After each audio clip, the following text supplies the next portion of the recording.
오늘도 말씀과 기도로 수요일 하루를 시작하는 우리 모든 성도들 가운데 하나님의 놀라운 은혜가 언제나 함께하여 주시기를 주님의 이름으로 간절히 축원드립니다.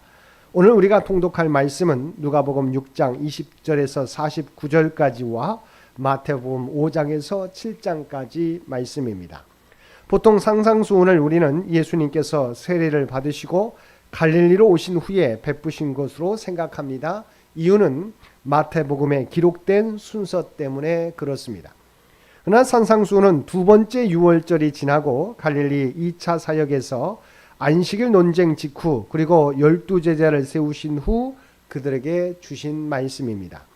그럼 본문으로 돌아가 살펴보겠습니다.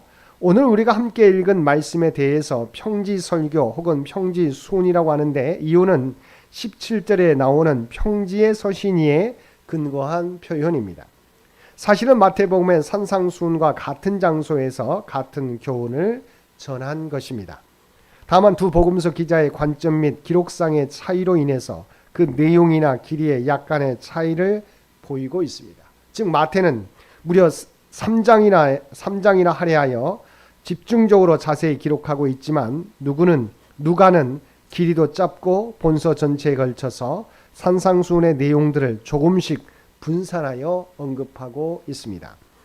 그리고 마태는 이를 기록할 때 율법과의 관계를 새롭게 조명하는 데 치중했고 누가는 윤리적 측면을 강조하고 있습니다. 특히 누가는 그 내용 가운데 종교적 사회적으로 천대받던 계층에 대하여 많은 관심을 보이고 있는데 이는 소외되고 비천한 자를 위해서 인자로 오신 예수 그리스도의 사역을 강조하기 위함이라고 볼 수 있습니다.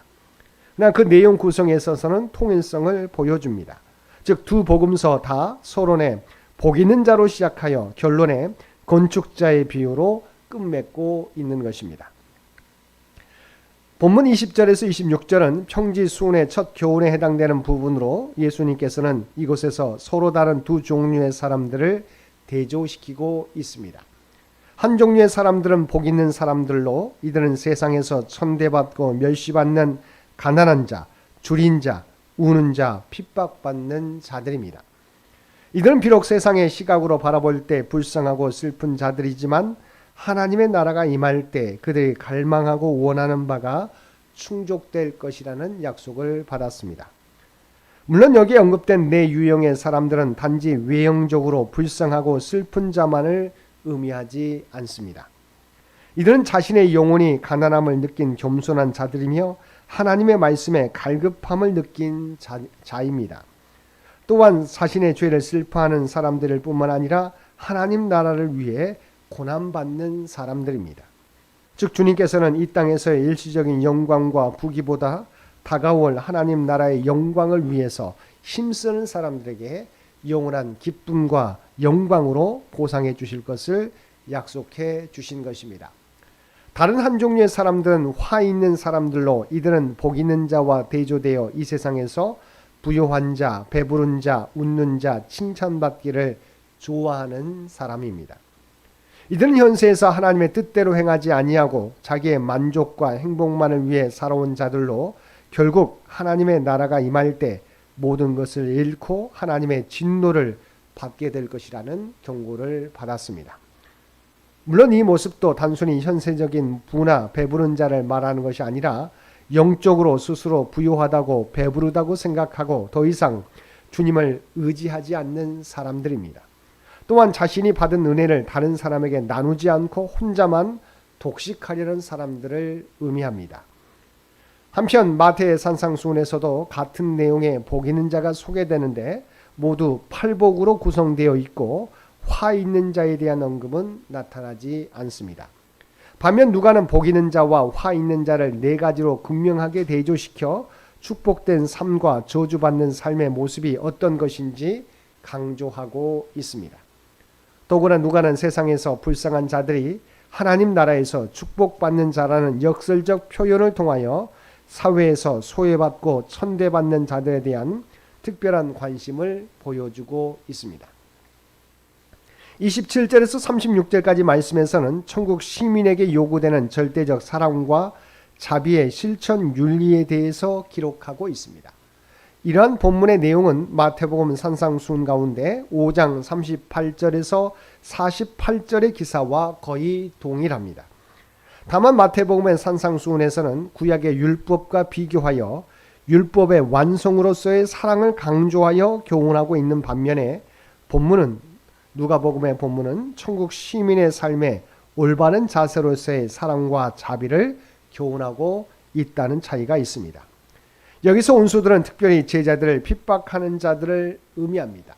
따라서 본문은 이미 앞에서 언급된 그리스도로 인하여 핍박받는 상황 가운데서 제자들이 취해야 할 태도를 구체적으로 교훈하는 것이라고 볼 수 있습니다. 즉 그리스도를 위해 일할 때 필연적으로 핍박을 받게 될 터인데, 그러할 때 그 핍박하는 자를 같이 미워하며 저주하는 것이 아니라 오히려 사랑으로 선대하며 그들을 축복하며 그들을 위해 기도하는 사랑의 모습을 보일 것을 교훈하고 있는 것입니다. 본문에는 이런 원수 사랑의 간단한 예가 두 가지로 제시되는데, 복수하는 일을 삼가할 것과 빼앗으려는 자에게 요구하는 것보다 더 많이 주라는 것입니다. 이런 사랑은 조건 없는 아가페적 사랑으로 그 대상에 있어 제한이 없고 그 양에 있어서도 무한합니다. 왜냐하면 이 사랑의 근원은 바로 하나님이시고 하나님의 사랑을 직접 보여주신 분이 예수 그리스도이기 때문입니다.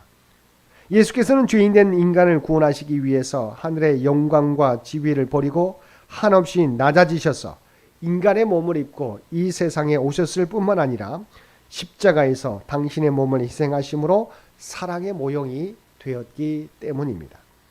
따라서 예수님의 진정한 제자라면 그를 위해 희생할 준비가 되어 있어야 하는데, 이것은 31절에 남에게 대접을 받고자 하는 대로 너희도 남을 대접하라는 황금률로 요약됩니다. 37절에서 42절 말씀에서는 앞서 준 교훈, 곧 사랑을 실천하는 데 있어서 걸림돌이 될 타인에 대한 비판을 금하는 교훈에 대해 기록하고 있습니다.